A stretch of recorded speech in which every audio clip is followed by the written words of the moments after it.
I've been to a lot of those, and I don't know if I ever recall seeing so many people. And it was safe, it was fun, weather cooperated, so just thanks to everybody involved. To follow up on Councilwoman Nickerson's comments about the Appalachian Community Grant, it has been a very interesting process. It was in essence a sprint to get the application in.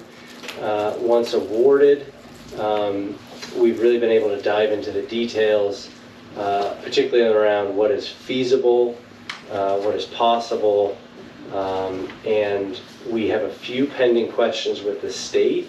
Once those questions are answered, we will have the opportunity then to present to the general public some of what was presented to council last week, and we're excited to do that. I know that the public is anxious to see, but we don't want to present without having some of those things buttoned down. And just to clarify, it was absolutely a team effort, great folks around me, and we have to thank the county, Ross County Commissioners, Devin Shoemaker, for being the lead applicant and working with us so closely on the application. And then one final point, it's actually not 32 million, it's 34.5 million.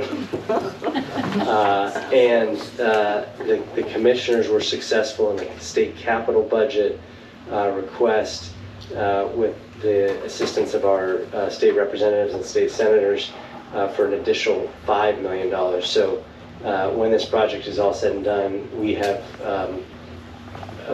commitments of over $40 million for every aspect of this project. It's going to be, I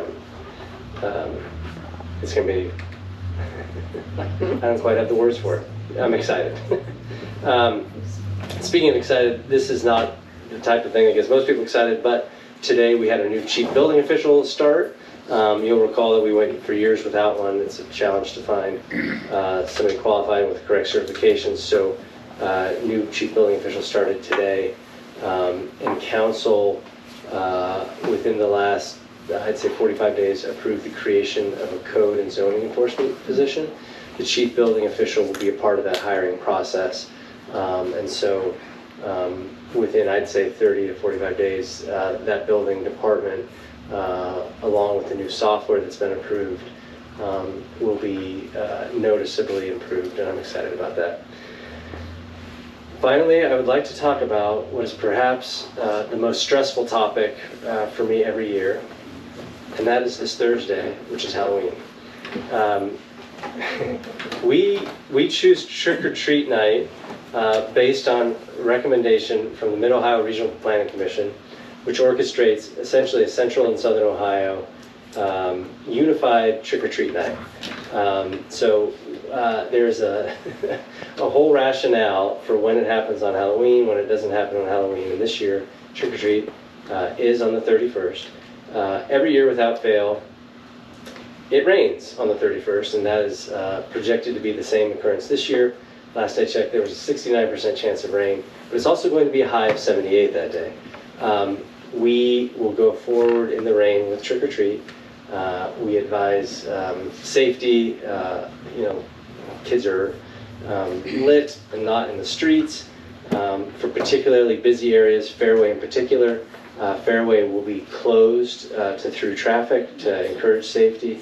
Police department and fire department have arranged for that. But most of all, we want kids and families to be safe and enjoy that night, and brush your teeth before you go to bed. That concludes my report.